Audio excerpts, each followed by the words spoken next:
Hello, I thought it's been a while since I've given some unsolicited writing advice for horror and weird fiction authors, so today I thought I'd talk about POV, or point of view. Again, these are my thoughts. Your mileage may vary, you might not agree, but as a writer you probably know what point of view is, or POV, and each one, but there are four main points of view: first person, second person, third person, and third person omniscient. That's a potted description of them.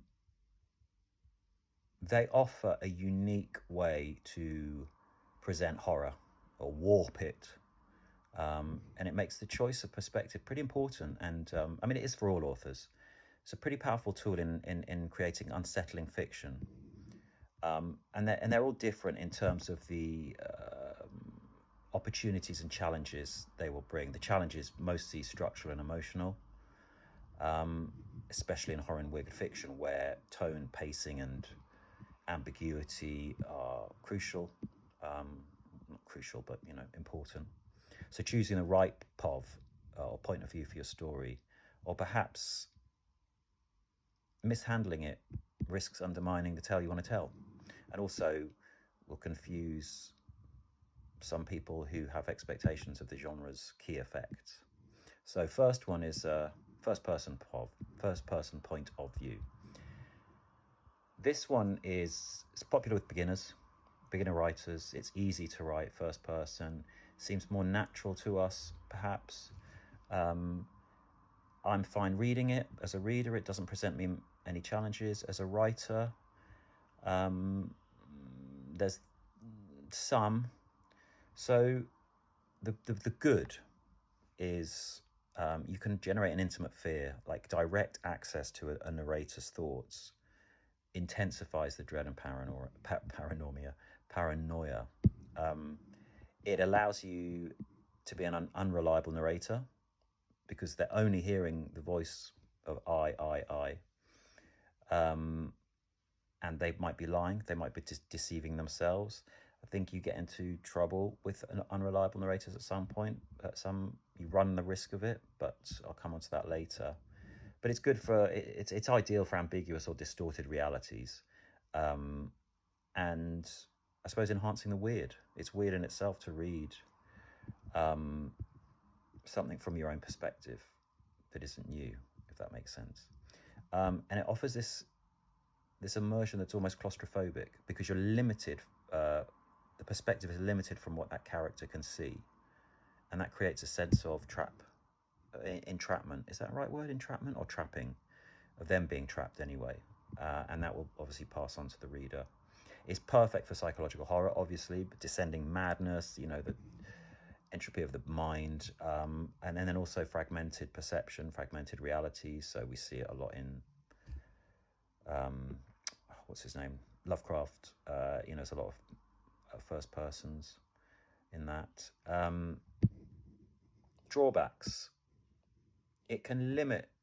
There's a limit to your narrative. It can, if you can only show what the narrator sees or understands, that could limit.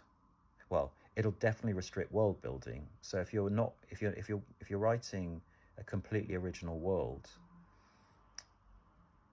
and you're writing in first person, that's going to be a harder ask, because they're going to talk about things in their dialogue or in their mind, in the sense of just the name of it, rather than explaining what it does or why it's there.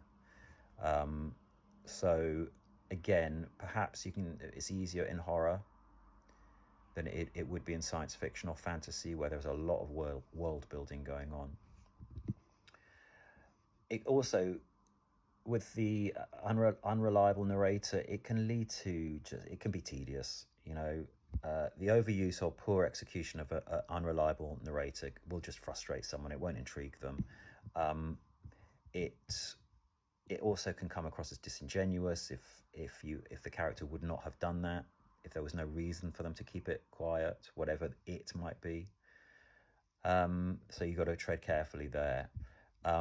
And then I think the final thing about it is that you run the risk of a narrow emotional range of the book if it's always one person's thoughts, especially if they're self-indulgent, repetitive thoughts, or a narcissist. The internal voice can really dominate a little too heavily.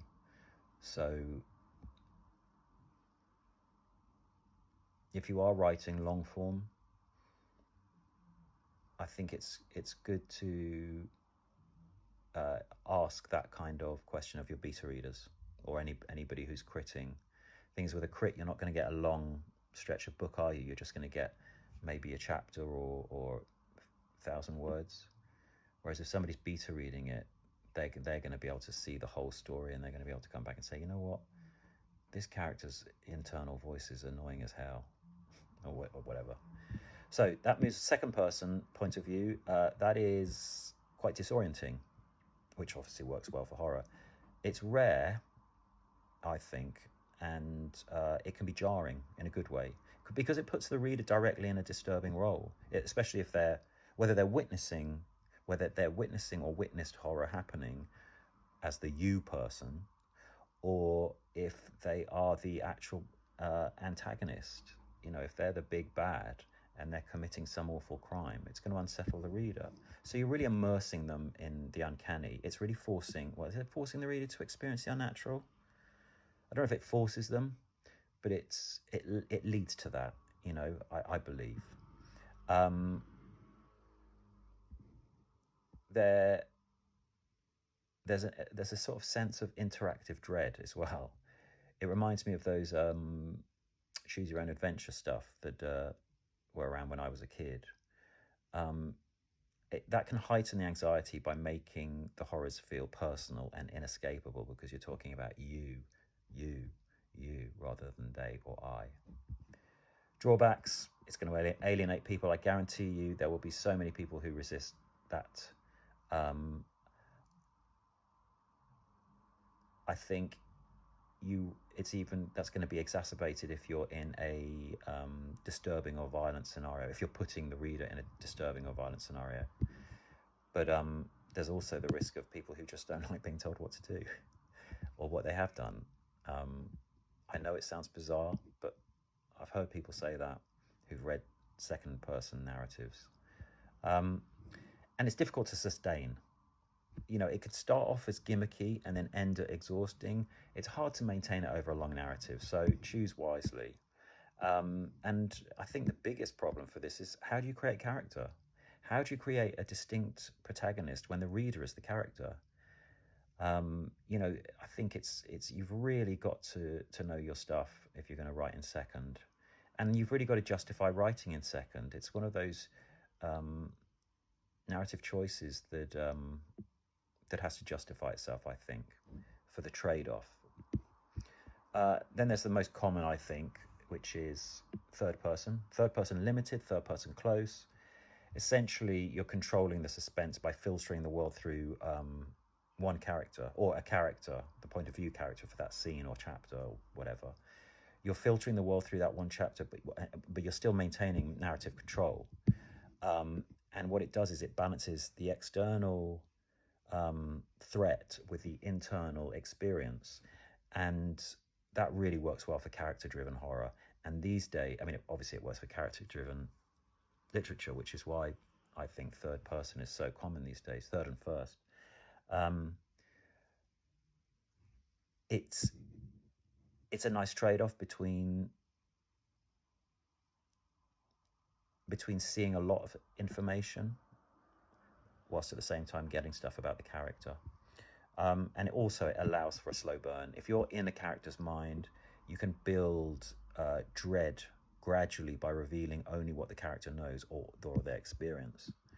But the limited sides, there are hardly any limits to it as far as I can see. You can risk the pacing can be slow, or you can miss opportunities for a broader narrative tension. I think if the character is not particularly engaging, the pacing can be sludgy, trudgy, and not enjoyable read, or feel like homework. So, you know, you don't want a passive character or an uninteresting, undeveloped character, because the story will suffer. So you really need to be, you need to have your techniques in line as to how to write a compelling character. I mean, again, that's true for, you know, any kind of story, isn't it, really? Because it often leads to, or not often, but people can use it to lead to a delayed revelation or a twist, or a critical plot element, and that might feel artificially withheld. Why did the author keep this? Why would the character do that? So that I'm only finding it out when it has the most emotional impact as a reader, or yeah, the most emotional impact as a reader. Why would you do that? And you don't want your reader getting frustrated. Then we come to a slightly problematic one. It's something that I aspire to. I'm already problematic. I'm talking about the genre, the POV, which is third person omniscient, which is basically your God. The author is God. They know everything. They know what's going on in every character's mind. They know everything, and they present it on the page however they want. Works amazing for cosmic horror because it allows for multiple minds, multiple perspectives, reinforces existential dread, and it's got, it's got a wider scope. It's going to be effective for showing a large scale or a layered horror. So cults, ancient forces, and also because you know everything, or, well, as the author you know everything, as the reader you know what the author is giving you, you can often offer the reader crumbs and hints which contrast with your character's understanding or their limited knowledge of the situation. So you might be furnished with information that the character isn't, because the author has chosen to give that to you. And that can work really well. It's the sort of bomb under the seat kind of scenario where you're told at the beginning of the story there's a bomb under the seat. The whole of the rest of the story, you're wondering when it's going to go off. It works so well for horror, I think, because, and that's why I aspire to it, it's a dated type of POV. You don't see it written very much. It was popular in the 70s and 80s, probably earlier, in all types of fiction, but certainly for horror. And it allows for those sort of moments, or dun dun dun.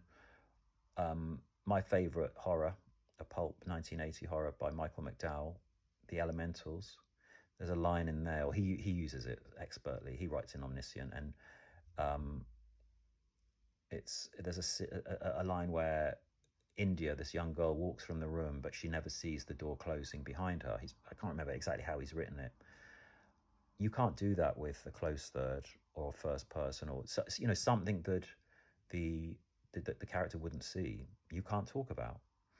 You can in Omniscient, and it works really well for horror. Anything where there's a mystery or you need to give information that the character wouldn't know, Omni's the way to go. But it is dated, or it's seen as dated. I love it. It's my thing at the moment. I'm trying to write, but I can stay in Omni for about an hour, but then I start to slide into third person close instead of third person Omniscient. So it's a process. So drawbacks. It reduces the immediacy of that character, and it can lessen emotional impact, because there's this narrative distance, so the suspense is distant as well. And if you handle the shift between different characters poorly and their perspectives, you can disorient the reader and make the story nonsensical. It's called head hopping often. And often people accuse authors of head hopping when really they're not. But that is, if you're going to use it, that is something you just have to be aware of, because it can come across a bit breathless. And then this happened, and then that happened, and then this happened, and then you're jumping from person to person. And if you've got an ensemble cast, then you're really going to have to be careful. So just be aware of that head hopping trope. What else? Yeah. Also, you can reveal too much too soon, or over, deflate the mystery that you're working on. So in cosmic and psychological narratives, you want to keep stuff back, and it's got to be this drip feed. So writing an omni can often give you a comfort that you're just splurging everything down, and then when you actually come to read it, a structural edit, you realize actually I've given the hook away, or given the trick away so much earlier than I should have. And that's really all I want to say about the four POVs and how they could be used in horror. There are others. There's fragmented, point of view, or stream of consciousness. But if you make a choice to use those kind of points of view in your story, I suspect you know that is the only way the story could be told, and you certainly don't need to be given opinions on it. Also, they're so fringe and circumstantial that I don't think it's particularly helpful. That's all I've got for you. Now go and write.